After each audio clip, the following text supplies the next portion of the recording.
গত ৬ মাস হলো আমি এক বিবাহিত লোকের সাথে চুটিয়ে প্রেম করছি। সেই লোকের বউ আছে, ২টা বাচ্চা আছে। বাইরে থেকে দেখে মনে হতে পারে সুখী পরিবার তাদের। কিন্তু বাইরে থেকে দেখে তা আর সব বোঝা যায় না। সেই সুখী পরিবারের ঝলমলে মোড়কের মধ্যে অযত্নে পড়ে আছে জং ধরা সম্পর্কের শেষ ছিটেফোঁটা। আমি অবশ্য তার পরিবারকে দেখিনি, দেখার প্রয়োজনও বোধ করিনি। তার কাছ থেকে শুনেছি তার জীবনের টানাপোড়েনের গল্প।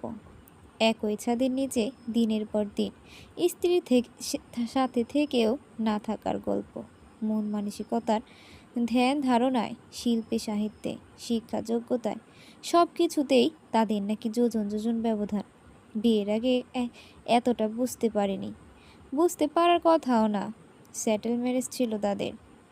এই একটু দেখা, একটু কথা, তখন নাকি খারাপ লাগেনি। ব্যাস তাতেই দুজনে বিয়েতে মত দিয়ে দিয়েছিল। তারপর একসাথে পথ চলতে গিয়ে ধীরে ধীরে বৈষম্যটা ফুটে উঠতে থাকে। শুরুতে সে ভেবেছিল যে সময়ের সাথে এই দূরত্ব ঘুচে আসবে, কিন্তু সেই দূরত্ব তো ঘুচে নাই, বরং দিনকে দিন নাকি বেড়েই চলেছে। এখন সেই দূরত্ব এতটাই যে মহাকাশ পাড়ি দিলেও তা আর ঘুচাবার নয়। মাঝখান দিয়ে ২টা সন্তান হয়ে এমন এক বন্ধন সৃষ্টি করেছে যে চাইলে এ জীবন থেকে বেরিয়ে আসার উপায় নেই। তাদের সম্পর্কটা আজ এমনই যে সে সে এখন না পারছে গিলতে, না পারছে ফেলতে। এসব আমি তার কাছ থেকেই শুনেছি। আমি তার ব্যাপারটা কিছুটা হলে অনুধাবন করতে পারি, কেননা এমনই এক সম্পর্কের বেড়াজাল থেকে আমি নিজেও মুক্ত হয়ে বেরিয়ে এসেছি। আমার জন্য ব্যাপারটা অনেক সহজ ছিল। আমার কোনো ছেলেপুলে হয়নি। আমি বুদ্ধিমতী এবং স্বাবলম্বী মেয়ে ছিলাম। বিয়ের শুরুতেই আমি বুঝে গিয়েছি কোথায় জানি একটু তার ছেঁড়া। সব ঠিক আছে, আবার কিছুই যেন ঠিক নাই। ঠিক আমারও মনে হয়েছিল আমরা দুজন যেন ভিন্ন জগতের বাসিন্দা। তাই বুদ্ধি করে শুরুতেই বাচ্চা নেইনি। তারপর দুইজনে যখন দেখলাম যে আমাদের মধ্যে আর কিছুতেই মিলছে না, তখন নিজেরাই নিজেদের পথ দেখলাম। প্রবাসে থাকার কারণে ব্যাপারটা আমাদের জন্য সহজ হয়েছিল। দেশে থাকলে তো পরিবার পরিজন, আত্মীয় স্বজনদের হস্তক্ষেপে জল ঘোলা করতে করতে জীবনের অর্ধেক সত্যি নিঃশেষ করে তবেই না এই ছাড়াছাড়ি করা লাগতো। এ তো গেল ৮ বছর আগের কথা। এই ৮ বছরে আমার মা অবশ্য তার মেয়ের এই ডিভোর্সের ধাক্কা থেকে এখনও রিকভার করতে পারেনি। তিনি মনে করেন আমার দোষেই আমার আজকের এই করুণ পরিণতি। মেয়েকে বেশি স্বাবলম্বী করে গড়ে তোলার নাকি এই ফল। সামান্য আপোস করে ছোটোখাটো ব্যবধান মেনে নিয়েও জীবনে চলার ক্ষমতা আমি নাকি হারিয়ে ফেলেছি। তিনি মেয়েকে স্বাবলম্বী করে ঘরে গড়ে তোলার জন্য নিজেকেই দোষারোপ করে আপাতত দিনাতিপাত করছেন। তবে আমার মায়ের কাছে আমার পরিণতি করুণ মনে হলে কি হবে? আমার নিজেকে মুক্ত বিহঙ্গের মতো স্বাধীন মনে হয়। নিজের মতো থাকি আমি, নিজের মতো চাকরি করি, দেশ বিদেশে ঘুরে বেড়াই, বন্ধু বান্ধব নিয়ে আনন্দ করি। আর যেদিন মন খারাপ থাকে সেদিন সারাদিন ঘুম মেরে পড়ে থাকি। কোনো বন্ধন নেই, কারো কাছে জবাবদিহি করা লাগে না, কোনো বোঝা নেই, মন্দ লাগে না আমার নিজের এই জীবন। মাঝে মাঝে একটু একাকিত্ব বোধ হয় ঠিকই, কিন্তু আমার বন্ধু বান্ধব শখ আহ্লাদের কমতি নেই, এতেই আমার চলে যায়। তারপরও পরিবার আর বন্ধুদের চাপে পড়ে ২-১ জনের সাথে ডেট করেছিলাম ঠিকই, কিন্তু কাউকে একটুও মনে ধরেনি। শারীরিক ভালোবাসার কাঙাল আমি কখনোই ছিলাম না, কারণ শরীর আমাকে সেভাবে টানে না। আমার কাছে মনটাই বড়। আর শুরুতে মনে না ধরলে আমার সেখানে কিছু করার নেই। এরপর হঠাৎই আমার জীবনটা উলটপালট করে উদয় হলো আমার এই প্রেমিক পুরুষ। তার নাম আবির। এক বাংলাদেশি বান্ধবীর বাসার দাওয়াতে তার সাথে আমার প্রথম দেখা। আমি বাংলাদেশি সার্কেলে মেলামেশা আজকাল কমিয়ে দিয়েছি। আমরা বয়সী সিঙ্গেল মহিলা দেখলেই সবাই চুপ চুপ করে দুঃখ করা শুরু করে। নানান কথা তাদের।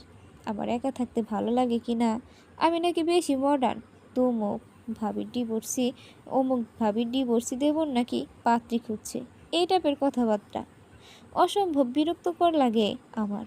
কিন্তু সেই বান্ধবীর জোরাজুরিতে সেদিন যেতেই হয়েছিল। সেখানেই দেখা হয়ে গেল তার সাথে। সে একাই গিয়েছিল সেখানে, আর বাকিরা সবাই এসেছিল যার যার পরিবারের সাথে। আমরা দুজন একা থাকার কারণে মনে হয় আলাদা করে আমাদের কথা বলার সুযোগ হয়েছিল। প্রথম দেখাতেই আমার তাকে ভালো লেগে গিয়েছিল।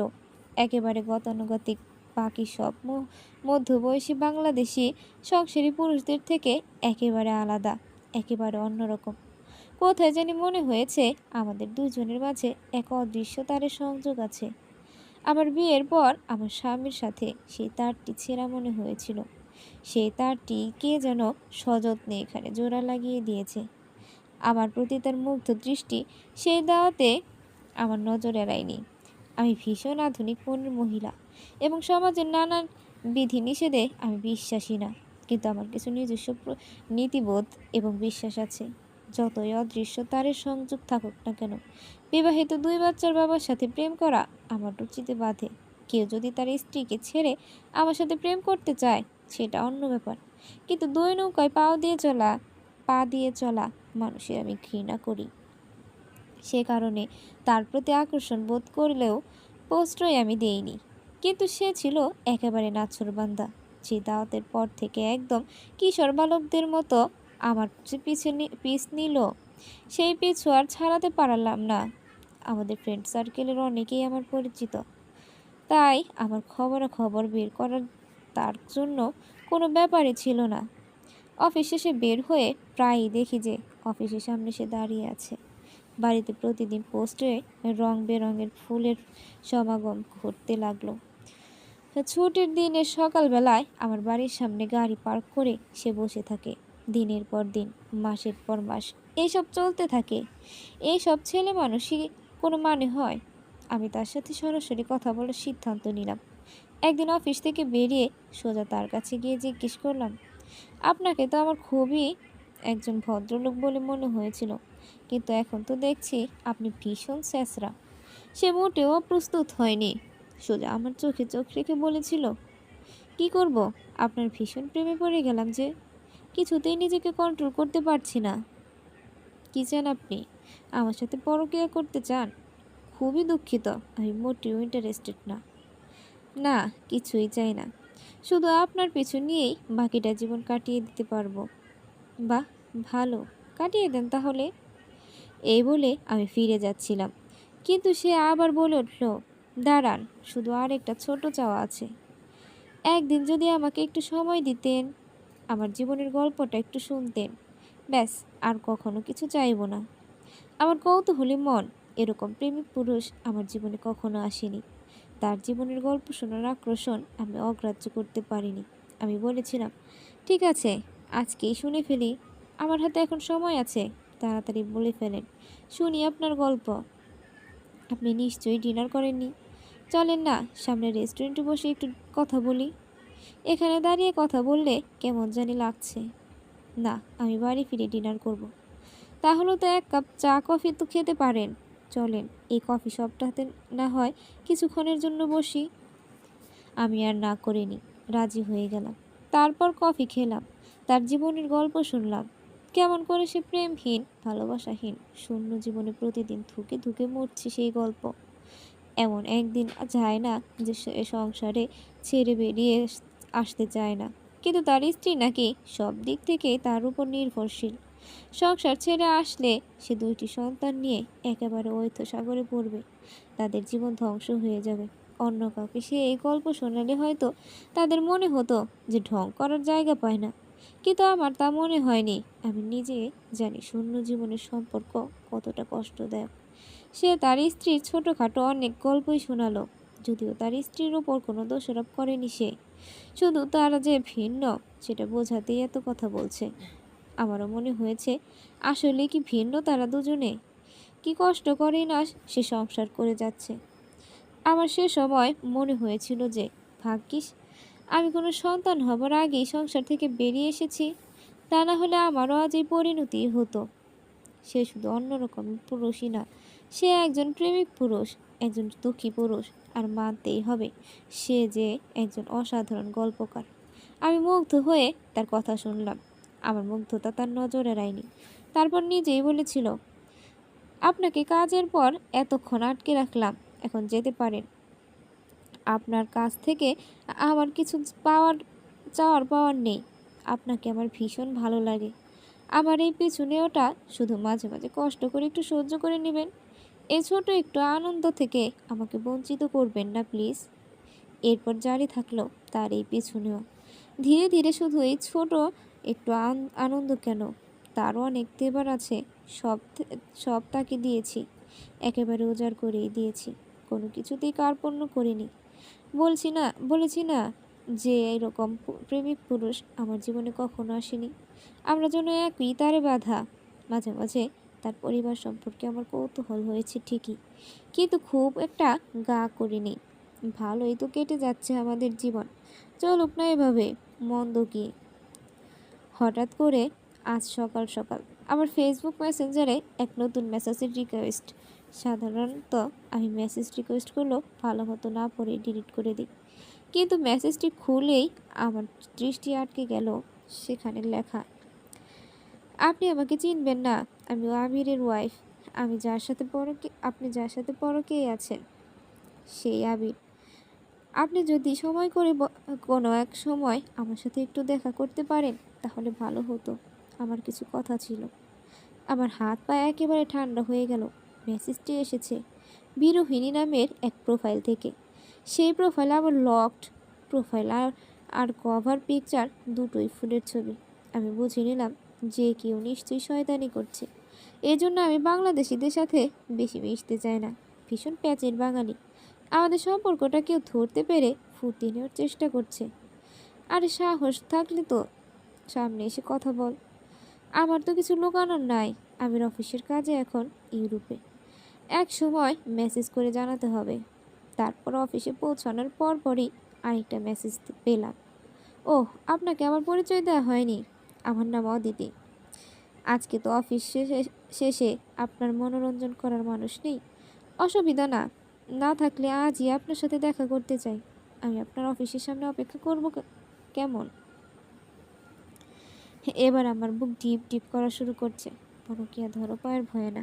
আমি তো বলেছি আমার লুকাছাপার কোনো ইচ্ছা নেই। তারপরও কি যেন এক আশঙ্কাময় বুক টিপ টিপ করছে। আবির তো বলেছিল ওই স্ত্রী এমনই অপদার্থ যে ঘর থেকে বের হয়ে রাস্তার সামনের ফুল থেকে বাচ্চাদের আনা নেওয়া করতে হিমশিম খায়। আমার অফিস তো অনেক দূরে, বাচ্চাদের রেখে সে এত দূরে আসবে নাকি? হতেই পারে না। এবারও আমি মেসেজের উত্তর দিলাম না, কিন্তু কি মনে করে জানি আবিরকে ব্যাপারটা না জানানোই ঠিক ঠিক করলাম। দেখা যাক কি হয়। সারাদিন কাজে মন দিতে পারলাম না, ভীষণ অস্থির লাগছিল। কাজ না করে অফিসে বসে থাকার কোনো কোনো কোনো মানে নেই। অনেক আগেই বেরিয়ে পড়তে পারতাম, কিন্তু ইচ্ছা করে বের হলাম না। প্রতিদিন সেই সময়টাতে বের হই, সেই সময়ের বের হব। সত্যি যদি আবিরের ওয়াইফ দেখা করতে আসে তাহলে তো সে নিশ্চয়ই সেই সময় আসবে। আগে বের হলে যদি এসে আমাকে না পায়। অফিস শেষে বের হয়ে রাস্তার উল্টা দিকের ল্যাম্পপোস্টে আমার চোখ আটকে গেল। আবির যেখানে সাধারণত দাঁড়িয়ে থাকে সেখানেই দাঁড়িয়ে আছে এক মহিলা। দেখেই বোঝা যাচ্ছে যে সে বাংলাদেশি। তার দৃষ্টি আমার দিকে নিবদ্ধ। আমার বুকের হৃদস্পন্দন ছাড়া আর আশেপাশের কিছুই যেন শুনতে পাচ্ছিলাম না আমি। তারপরেও যথাসম্ভব মুখে একটা সম্প্রভিত ভাব ফুটিয়ে রেখে তার দিকে এগিয়ে গেলাম। খুবই মিষ্টি দেখতে সামান্য নাদুস নুদুস এক মহিলা দাঁড়িয়ে আছে। পরনে একটা জিন্স, আর মনে হয় আড়ঙের এক সাধারণ ফতুয়া। বয়স আমার মতোই হবে, এই মধ্যে 30-এর এদিক ওদিক। আমি আবিরের কাছে তার স্ত্রীর কথা শুনে শুনে নিজের অজান্তেই মনের মধ্যে তার একটা ছবি দাঁড় করিয়েছিলাম। সেই ছবির সাথে এর কোনো মিল নেই। এ কি সত্যি সত্যি আবিরের ওয়াইফ? এই প্রথম আবিরের স্ত্রী আর পরিবার সম্পর্কে খবর না নিয়ে আবিরের সাথে সম্পর্ক করার জন্য বুকের ভিতর একটু খচখচ করছে নাকি? সেই কথা শুরু করলো। কথার মধ্যে কোনো ভনিতা বা জড়তা নেই। বলল, আমি অদিতি, আবিরের ওয়াইফ। আর আপনাকে তো চিনি আমি। আমরা কি কোথাও বসে একটু কথা বলতে পারি? আপনি যে আবিরের ওয়াইফ তার প্রমাণ কি? আপনাকে তো প্রমাণ দিতে আসিনি আমি। আপনি আমার কথা বিশ্বাস করলে করবেন, না করলে না করবেন, সেটা আপনার ব্যাপার। আমি কয়েকটা কথা আপনাকে জানাতে এসেছি, তা জানিয়েই আমি চলে যাব। আমি তার কথার ঝাঁজে হক হকচকিয়ে গেলাম। আবিরের কথা শুনে ধারণা করছিলাম যে তার স্ত্রী একজন ব্যক্তিত্বহীন মহিলা। 2 লাইন কথা কারো সাথে বলে উঠতে পারে না। এই মহিলাকে তো মোটেও সেই রকম কিছু মনে হচ্ছে না। তারপরও এই মহিলা সে যে আসলে আবির স্ত্রী, সে ব্যাপারে আমি কেন জানি নিঃসন্দেহ। তাছাড়া আমার কৌতূহলী মন, যে কৌতূহলী মনের কারণে আমি আবিরের কথা শুনতে রাজি হয়ে গিয়েছিলাম। সেই কৌতূহলের কারণেই আমি মনে হয় আবিরের স্ত্রীর কথা শোনার আগ্রহ বোধ করছি। আমি বললাম, চলেন স্টেশনের ভেতরে একটা কফি শপে বসা যাক। কফি শপে গিয়ে দুইজনে 2 কাপ চা নিয়ে বসে পড়লাম। এবারও সেই কথা শুরু করলো, বাচ্চাদের এক ফ্রেন্ডের কাছে রেখে এসেছি, আমাকে তাড়াতাড়ি ফিরতে হবে। আমার হাজবেন্ড কাকে দেখে এত মজলো, তাকে কাছ থেকে দেখার লোভ সামলাতে পারলাম না। এই ধরনের কথা শুনে এবার আমার একটু মেজাজ খারাপ হয়ে গেল, কিন্তু আমি তা প্রকাশ হতে দিলাম না। বললাম, আমি জানে যে আপনি আমার সাথে দেখা করতে এসেছেন। না, তাকে জানানোর প্রয়োজন মনে করিনি। বাহ, আপনার স্বামী আরেকজনের সাথে প্রেম করে বেড়াচ্ছে, আপনি তাকে বাড়িতে দিনের পর দিন খাতির করে রেখে তার প্রেমিকার কাছে ক্ষমা ভিক্ষা চাইতে এসেছেন। How typical. আপনার কাছে ক্ষমা ভিক্ষা চাইতে এসেছি, আপনাকে সেটা কে বলল? আপনার মতো চরিত্রের মহিলার কাছে ক্ষমা ভিক্ষা কেন? কথা বলতেও আমার রুচিতে বাধে। না, আপনার রুচির প্রশংসা না করে আমি কিন্তু পারছি না। নিজের তো কিছু করার মুরুদ নেই আপনার। স্বামী অন্যের সাথে প্রেম করছে জেনেও তার পা আঁকড়ে ধরে পড়ে আছেন, আর আমার সাথে কথা বলতে আপনার রুচিতে বাধে। সত্যি কথা বলতে কি, আপনার মতো আত্মসম্মান বোধহীন মহিলার সাথে কথা বলতে আমার এখন রুচিতে বাজছে। সে আমার দিকে তাকিয়ে একটা হাসি দিল। সেই হাসিতে এমন কিছু ছিল যে আমার নিজের আত্মবিশ্বাসের ভিত একেবারে চুর চুর হয়ে গেল। সে বলল, আমাদের দুইজনের কথা বলতেই রুচিতে বাজছে দেখছি। তবে আপনার সাথে কথা কাটাকাটি করতে আমি আসিনি। আর আপনাকে যদি জানাতে হয় যে আমি কেন আমার হাজবেন্ড প্রেম করছে জেনেও তার সংসার করে যাচ্ছি, তাহলে আপনার কাছ থেকেও জানতে হবে আপনি কেন জেনে শুনে আরেকজনের হাজবেন্ডের সাথে প্রেম করছেন। আপনি নিজের বিবেকের কাছে প্রশ্ন করে দেখতে পারেন যে আমি এই কাজটা করেছি, সেই ব্যাপারটা বেশি ঘৃণা, নাকি আপনি যা করেছেন তা বেশি ঘৃণ্য। যা হোক, আপনার জীবন ও দর্শন আপনার কাছে, আমার জীবন ও দর্শন আমার কাছে। আপনাকে শুধু জানতে এসেছিলাম, যার সাথে প্রেম করে আপনি এত পুলকিত, সে কিন্তু মহাপ্রেমবাজ। আগেও প্রেম করেছে, এখনও করছে, ভবিষ্যতেও করবে। কিন্তু আপনার মতো এত মডার্ন, স্ট্রং, স্বাবলম্বী মহিলারা যখন এরকম প্রেমবাজদের কাছে নিজেদের আত্মসম্মান বোধ খুইয়ে বসে থাকে, তখন দেখতে ভীষণ কুৎসিত লাগে, ভীষণ স্যাবলামি মনে হয়। আমি বেশ একটু থতমত খেয়ে গেলাম। আমার সামনে বসে থাকা অদিতিকে আবারও ভালো করে একটু দেখে নিলাম। স্নিগ্ধ একটা চেহারা, আত্মবিশ্বাসী ভঙ্গিতে সে বসে আছে। ওর ফিরে যাবার কোনো ইচ্ছা দেখা যাচ্ছে না। এবার আমি কথা বললাম, আপনি কি শুধু আমাকে এটা জানাতে এখানে এসেছেন? আর আপনি কি ভেবেছেন আপনার এই মুখের কথা শুনেই আমি সব খুশি মনে মনে নিয়ে আবিরকে একজন ধোঁকাবাজ আর প্রেমবাজ মনে করে দূরে করে দেব? আপনার যেমন তার সম্পর্কে কথা বলার আছে, তারও কিন্তু আপনার সম্পর্কে অনেক কথা বলার আছে। তা তো বটেই, তার নিশ্চয়ই আমার সম্পর্কে অনেক কথা বলার আছে। কিছুক্ষণের নীরবতা। অদিতিকে কি একটু হতাশ দেখাচ্ছে? আমি মেয়েটিকে বোঝার চেষ্টা করছি, কি চাই মেয়েটি। এসব কথা বলে ওর স্বামীকে ফিরে পেতে চায়। আমি কি বলবো চিন্তা করছিলাম, কিন্তু সে আবার কথা বলে উঠল, আমি আপনাকে আমার কথা বিশ্বাস করতে বলছি না। শুধু যেটুকু আপনাকে জানানোর দরকার মনে করেছিলাম সেটুকু আপনাকে জানিয়ে দিলাম। আপনি কি করবেন সেটা আপনার উপর। তবে আপনি সময় নিতে পারেন, আবিরের সম্পর্কে খবর নিয়ে দেখতে পারেন। আর আমিও অনেক দিন সময় নিয়েছি, নিজেকে কষ্ট করে ধীরে ধীরে স্বাবলম্বী করে তুলেছি। ব্যাপারটা সহজ ছিল না, অনেক কঠিন। শুধু আর্থিক এবং শারীরিকভাবে কঠিন না, মানসিকভাবেও কঠিন। আবির ভেবেছিল আমার মতো মেয়েদের কোথাও যাবার জায়গা নেই, ও সংসারে আমার আজীবন পড়ে থাকতে হবে। কিন্তু সময় এসেছে ওকে ভ্রান্ত প্রমাণিত করার। আমি এখন তৈরি, আমি ওর সংসার ছেড়ে চলে যাচ্ছি। বাহ, তাহলে তো বেশ ভালোই। আপনি সঠিক সিদ্ধান্ত নিয়েছেন। আপনার জন্য অনেক শুভকামনা। Thank you. আর আপনি যদি ভেবে থাকেন যে আমি ওকে ছেড়ে দিলে ও আপনার সাথে সুখে শান্তিতে বসবাস করা শুরু করে দিবে, তাহলে আপনার ধারণাটা কিন্তু ভুল। ওর বাড়িতে প্রয়োজন একজন সুচারু গৃহিণী, আর বাহিরে প্রয়োজন কেতারও দুস্থ আধুনিকা। আমি কিন্তু কিছুই ভাবছি না, শুধু আপনার কথা শুনছি। আপনাকে ধন্যবাদ যে আপনি আপনার জীবনের কঠিন সময়েও আমার কথা চিন্তা করে আমাকে এতগুলো উপদেশ দিতে এসেছেন। অদিতির ঠোঁটে আবারও সেই বুক হিম করা হাসি। ও বলল, আপনি সার্কাটিস্ট হচ্ছেন? দুঃখের ব্যাপার কি জানেন, আমি যেমন আপনাকে দোষী ভাবছি এবং আপনি যেমন আমাকে দোষী ভাবছেন, পুরো সমাজও ঠিক একইভাবে বিরক্ত হয়ে আমাদের এই কাহিনী নিয়ে কাদা ছোড়াছুড়ি করবে। একদল আমাকে ব্যক্তিত্বহীন স্ত্রী বলে যা তা বলবে, আর আরেক দল আপনাকে নষ্ট মেয়ে ছেলে বলে আখ্যায়িত করে। দুই সন্তান নিয়ে এই সংসারে আমার কেউ অপারগতা ছিল তা আমিই জানি, আর আপনি কিসের টোপে ধরা দিয়েছেন তা আপনিই জানেন। কিন্তু সেই মানুষগুলো আমার বা আপনার দুর্বলতার সুযোগ নিয়ে একজনকে মায়াজালে বেঁধে রাখে, পরিকল্পনা করে ছলনা করে। সেই মানুষগুলো বহাল তবিয়তে কিন্তু বুক ফুলিয়ে ঘুরে বেড়ায়, তাদের কোনো দোষ হয় না। একটু থেমে অদিতি আবার বলে উঠল, আমার এখন উঠতে হবে। বাচ্চাদের এক বান্ধবীর কাছে রেখে এসেছি, সেখান থেকে ওদের উঠিয়ে আমার নতুন জীবন শুরু করব। আমি আর আমার দুই সন্তান নিয়ে নতুন জীবন।